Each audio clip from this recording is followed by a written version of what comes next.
कहानी शुरू होती है एक क्लिनिक से, जहाँ पर दो भाई कैलाश और रघु बैठ के डॉक्टर का दिमाग खा रहे हैं। डॉक्टर कहती है, बताइए क्या समस्या है आपकी। तो कैलाश कहते हैं, समस्या ही समस्या है जी, मेरी बीवी पागल हो गई है, ठीक करो उसको। डॉक्टर कहती है, देखिए मैं समझती हूँ, पर यहाँ मैं हेल्थ एडवाइस देती हूँ, मैरिज काउंसलर यहाँ से अगली गली में मिलेगी। कैलाश कहता है, अरे मैडम मैं मजाक नहीं कर रहा, सच में मेरी बीवी पागल हो गई है। मैं आपको पूरी बात बताता हूँ। देखिए, हमारी शादी को ना 2 साल पूरे हो गए, अभी तक सब कुछ ठीक था, मेरे हिसाब से तो ठीक ही था। मैं मस्त सुबह तैयार होकर ऑफिस जाता था, शाम तक वापस घर आ जाता था। मेरी लोगाई मेरे लिए खाना बना के रखती थी, हम खाना खाते थे, सो जाते थे। रोज का ये रूटीन था जी। एक दिन मेरी ना ऑफिस में जल्दी छुट्टी हो गई, तो मैंने सोचा चलो अच्छा है, एक बेचारी को कहीं घुमा लाऊंगा। मैं घर पहुंचा तो देखा मैडम तो खुद ही घूमने निकल गई। डॉक्टर कहती है, इसमें कौन सी बड़ी बात है, इंसान घर में रह के बोर हो ही जाता है तो घूमने निकल पड़ता है, आप ही कौन सा पूरे दिन ऑफिस में बैठे रहते होगे। कैलाश कहता है, अरे पूरी बात तो सुनिए मैडम, घूमने गई उससे मुझे कोई दिक्कत नहीं है। मैं जब वो वापस आई और मैंने पूछा कि कहाँ गई थी, तो उल्टे सीधे बहाने बनाने लगी। तो मुझे लगा हो सकता है किसी दोस्त के साथ गई हूँ, मैंने ज़्यादा ध्यान नहीं दिया। फिर रात को जब मेरी आँख खुली तो मैंने देखा ये बाहर बालकनी में खड़े होकर किसी से चैट्स पे बात कर रही थी, और वो भी चेहरे पे मुस्कान लिए। मुझे जरा सा शक हुआ कि कहीं ऐसा तो नहीं मेरे साथ पति पत्नी और वो वाला सीन हो रहा है। अगले दिन मैंने ऑफिस से छुट्टी ले ली और मैंने पूरा दिन उस पर नज़र रखी। सुबह वो हमारे घर के पास में एक खाली मकान है, वहाँ पर जाती थी। मैंने भी देखा कि कौन है वहाँ पे, किससे मिलने जाती है। तो मैंने देखा वहाँ एक गुड्डा रखा हुआ था। डॉक्टर कहती, मतलब आपकी बीवी काला जादू करती है। कैलाश कहता, यार इसको डॉक्टर किसने बनाया, मेरी बीवी काला जादू नहीं करती है। वो उस आदमी जैसे दिखने वाले गुड्डे से बात कर रही थी, वो भी ऐसे जैसा वो उसी का पति हो। मेरी बीवी ने आज तक मुझसे इतने प्यार से बात नहीं की जितना वो उस गुड्डे से कर रही थी। मतलब ये क्या बात हुई। फिर जब मैं घर आया तो वो खाना बना रही थी, तो मैंने चुपके से जाके उसके फ़ोन उठाया और देखा कि किससे बात करती है। तो मैंने देखा कि उसने 2 आइडिया बनाई हुई अलग अलग नाम से, वो भी एक ही फ़ोन में, और वो खुद से बातें करती है। मेरा दिमाग ही घूम गया। डॉक्टर ने पूछा, फिर आपने क्या किया। पूछा होगा उससे कि क्यों करती है ऐसा। कैलाश कहता, अरे मैडम पूछना क्या ही था, क्लियर कट केस था प्रेत आत्मा का। मैंने उसको पकड़ के मंदिर लेके गया हनुमान जी के। वो जैसे 1920 में होता है ना, हीरो अपनी बीवी के कान में हनुमान चालीसा पढ़ता है, भूत भगा देता है। मैंने सोचा मैं भी यही करके मेरी बीवी को बचा लूँगा। मैंने उसके कानों में हनुमान चालीसा पढ़नी शुरू की, तो 2 मिनट तक तो उसने सुनी, और फिर डॉक्टर ने कहा, फिर वो झटपटाने लगी होगी। कैलाश कहता, नहीं, वो भी मेरे साथ हनुमान चालीसा पढ़ने लगी। उस दिन मुझे कंफर्म हो गया। डॉक्टर ने कहा, हाँ कंफर्म हो गया होगा ना कि भूत का चक्कर नहीं है। कैलाश कहता, नहीं, ये कंफर्म हो गया कि मेरी बीवी तो बहुत टैलेंटेड है। मैं तो सिर्फ फटी हुई आवाज़ में चालीसा गा रहा था, पर वो ढोलक तबले के साथ गा रही थी। डॉक्टर ने कहा, अरे बीवी का क्या, उसको क्या हुआ। कैलाश कहता है, आप थोड़े से पागल हो क्या, मुझे पता होता तो मैं आपके पास क्यों आता, मेरे को बताओ अभी क्या करना है उसका। डॉक्टर ने कहा, देखिए, तो आपको आपकी बीवी को अपने साथ लाना चाहिए था, दिक्कत उससे है और आप मुंह उठा के चले आए। कैलाश ने कहा, कौन बोला कि मैं अपनी बीवी नहीं लेके आया, वो बैठी तो है बाहर लाल साड़ी में। डॉक्टर ने फ़ोन उठाया और रिसेप्शनिस्ट को बोला, ये मेरे कैबिन में जो 2 नमूने बैठे हैं उनको बाहर फेंको, और बाहर जो लाल साड़ी में लड़की बैठी हुई है उसको अंदर भेजो। दिमाग खा के दोनों भैया। डॉक्टर कैलाश की पत्नी सुधा से पूछती है, आपको कोई दिक्कत है, कोई परेशानी है लाइफ में, कुछ भी ऐसा जो आप शेयर करना चाहते हो। सुधा कहती है, नहीं मैडम, ऐसा कुछ नहीं है, मैं तो बिल्कुल ठीक हूँ। डॉक्टर ने कहा, तो फिर आप अपने पति से बात करने की बजाय गुड्डे को लेके क्यों बैठी रहती हैं, और फ़ोन से खुद ही से बात करने का क्या मतलब। सुधा ने कुछ नहीं कहा, वो बस शांत बैठी रही, जैसे उसे डॉक्टर की बात का कोई फ़र्क ही ना पड़ रहा हो। डॉक्टर सुधा को बाहर भेज के कैलाश को अंदर बुलाती है। कैलाश ने कहा, हाँ मैडम जल्दी जल्दी बताइए, कितने का इलाज पड़ेगा, कब तक ठीक हो जाएगी, और कौन सी दवाइयाँ लेनी है। डॉक्टर ने कहा, 1 सेकेंड पहले दिक्कत तो जान ले भाई मेरे, कौन सी ट्रेन छूट रही है तुम्हारी। कैलाश ने कहा, नहीं मैडम ट्रेन नहीं छूट रही है, बस छूट रही है 2 बजे की, जिसमें इन दोनों को बैठाकर फिर मुझे ऑफिस में तो जाना है। डॉक्टर ने कहा, देखिए मैंने आपकी पत्नी से बात की, पर वो मेरी बात का कोई जवाब ही नहीं दे रही थी।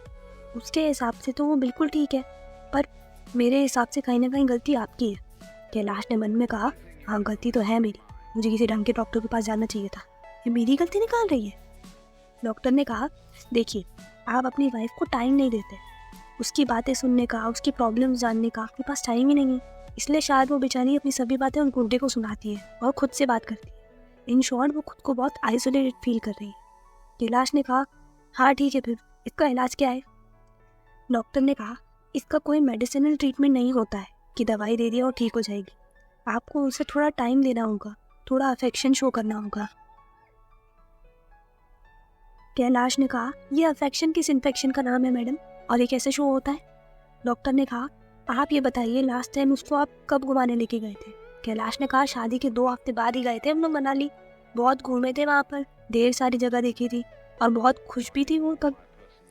डॉक्टर ने कहा, एग्जैक्टली। अब आप समझे ना, आप उसे कहीं घुमाने ले जाइए। और ये बताइए, लड़ाइयाँ होती हैं आप दोनों के बीच में? कैलाश ने कहा, अजीब दुनिया है ये।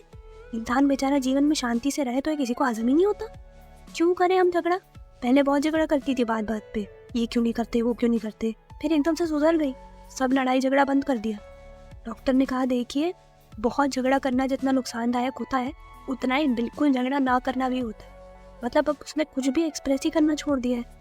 और सीधी सी बात है, जब ना वो आपके साथ टाइम स्पेंड कर पा रही है और ना ही गुस्सा कर पा रही है, ना कुछ बोल पा रही है, कुछ बता पा रही है, तो आपसे बात ही क्यों करेगी?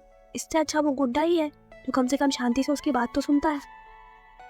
कैलाश ने कहा, बार बार वो गुड्डे का नाम मत लीजिए। जब से सुबह को उस गुड्डे के साथ देखा है मैंने, जैसा लगता है मेरी जिंदगी में एक सौतन आ गया हो।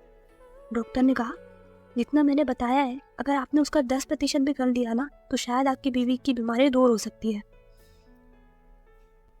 कैलाश सुधा को लेकर घर जाता है और जैसे जैसे डॉक्टर ने कहा था बिल्कुल वैसा वैसा करना शुरू कर देता है। उसे घुमाने ले जाता है, उसे झगड़े करने के लिए उकसाने की भी कोशिश करता है, पर सुधा उसकी सुनती ही नहीं। घूमने भी ले जाओ तो एकदम चुपचाप एक जगह पर बैठी रहती है, मानो अपने उस गुड्डे को मिस कर रही है। कैलाश से सहा नहीं जाता, वो गुस्से में कह देता है, और क्या कर दूं मैं तुम्हारे लिए? सब तो कर ही रहा हूँ, घुमा भी रहा हूँ, खिला भी रहा हूँ, लड़ भी रहा हूँ, और क्या चाहिए तुमको? खुश क्यों नहीं रह सकती? सुधा कहती है, बहुत बहुत धन्यवाद आपका, जो आपने मेरे लिए इतना सब कुछ किया। ये कह के वो चली जाती है वापस अपने उसी गुड्डे के पास। कैलाश वापस जाता है डॉक्टर के पास और कहता है, आपने जैसा जैसा कहा था मैंने वैसा वैसा किया है, अब और क्या करूं मैं? मटका सिर पे लेके नाचूं या खुद गुड्डा बन जाऊं? डॉक्टर ने कहा, देखिए, अगर इन सब से कुछ भी नहीं हो पा रहा है तो शायद ही उसकी कोई बचपन की आदत होगी। कैलाश ने कहा, नहीं, कोई बचपन की आदत नहीं है। डॉक्टर ने कहा, अच्छा, आपको सब पता है उसके बारे में? कैलाश ने कहा, हमारी अभी अरेंज मैरिज हुई थी 2 साल पहले और उसके पापा ने तो ऐसा कुछ बताया नहीं हमें कि उसको ऐसी भी कोई बीमारी है। डॉक्टर ने कहा, अगर वो बता देते तो क्या आप शादी करते? कैलाश ने 2 मिनट को सोचा और हंस के कहने लगा, देखिए मैडम, सीधी सी बात है, कोई सुंदर लड़की किसी गरीब आदमी से शादी नहीं करती, और ना ही कोई कमाने वाला लड़का किसी बदसूरत या डिफेक्टिव लड़की से शादी करता है, और यही होता है। डॉक्टर ने कहा, बात एकदम सही है आपकी, पर अब जब आपकी शादी हो चुकी है तो आप अपनी बीवी की दिक्कत जानने की भी तो कोशिश कीजिए। तभी कैलाश को सुधा का फोन आता है, जिसमें वो रोते रोते बताती है कि उसके पापा का पैर फिसल गया है और वो गिर पड़े और वो गांव के हॉस्पिटल में एडमिट भी है। ये सुनते ही वो भाग के घर जाता है और रोती हुई सुधा को प्यार से शांत करवाता है और कहता है, मैं हूं ना, कुछ नहीं होगा पापा को। जल्दी से पैकिंग करके वो लोग अपने दोस्त की गाड़ी उधार लेकर गांव की तरफ निकल जाते हैं। सुधा का रोना बंद ही नहीं हो रहा था, उसका रो रोकर बुरा हाल था। तो कैलाश उसे एक बच्चे जैसे चुप करवाता है, उसके खाने पीने का ध्यान रखता है, और तो और हॉस्पिटल पहुंचते ही सुधा के पापा का ध्यान भी खूब रखता है। ये देखकर सुधा को रियलाइज होता है कि कैलाश का अफेक्शन शो करने का तरीका थोड़ा अलग है। वो बोल के नहीं जताता, उसके एक्शन ही काफ़ी हैं। तभी कैलाश सुधा को थोड़ा खुली हवा में ले जाता है और समझाता है कि ऐसे पूरे टाइम पापा की टेंशन लेती रहोगी तो पापा के बगल में तुम्हारा बिस्तर लगाना पड़ेगा। ये सुनकर कई दिनों बाद सुधा के चेहरे पर मुस्कान आ जाती है। तभी रघु कहता है, भैया आपको डॉक्टर बुला रहे हैं। कैलाश कहता है, मैं जाता हूँ पापा के पास, रघु तुम्हारे पास ही रहेगा क्योंकि तुम भी कुछ कमज़ोर सी लग रही हो। रघु कहता है, आज तो आपको बहुत दिनों बाद हंसते हुए देखा है भाभी, ऐसे ही हंसती रहा करो और टेंशन मत लो, भैया है ना, वो सब संभाल लेंगे। अरे वो तो 15-16 साल के थे तब से संभाल रहे। सुधा कहती है, 15-16 साल के थे तब से संभाल रहे मतलब?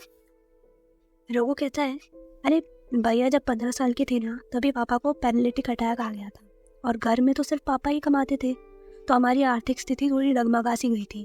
तब भैया पढ़ाई के साथ साथ बच्चों को ट्यूशन भी देते थे और साथ ही साथ खेल कूद में अच्छे थे ना, इसलिए बच्चों को स्पोर्ट्स ट्रेनिंग भी देते थे। पर फिर भैया कॉलेज में गए और खर्चे और बढ़ गए, तो हमारी मम्मी ने चुपचाप से दूसरों के घरों में काम करना शुरू कर दिया। ये बात जैसे ही भैया को पता चली उन्होंने खूब चिल्लाया, मम्मी पे भी और मुझ पर भी, और फिर दौड़ते हुए छत पर चले गए। जब मैं उनके पीछे गया तो मैंने देखा उनको रोते हुए, वो भी पहली बार। भैया ने तब कॉलेज भी छोड़ दिया और ऐसे ही छोटी मोटी कंपनी में काम पकड़ लिया। सुधा कहती है, ये बात मुझे तुम्हारे भैया ने कभी बताई ही नहीं। रघु कहता है, भैया कभी बताएंगे भी नहीं भाभी, वो ऐसे ही है, वो कभी अपनी कोई टेंशन फैमिली तक आने नहीं देते।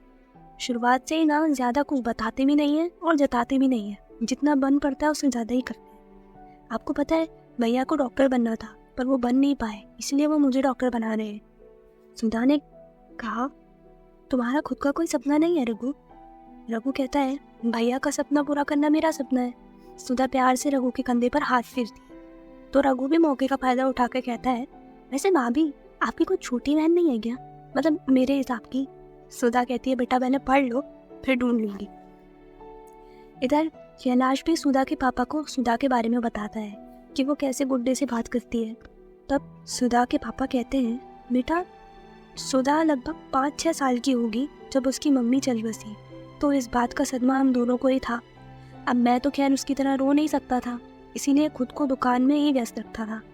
एक दिन मैं सुधा को हमारे गांव में लगे मेले में लेके गया तो वहाँ गुब्बारे से अलग अलग चीज़ें बनाने वाला बच्चों को कभी घोड़ा तो कभी गाय ये सब बना के दे रहा था।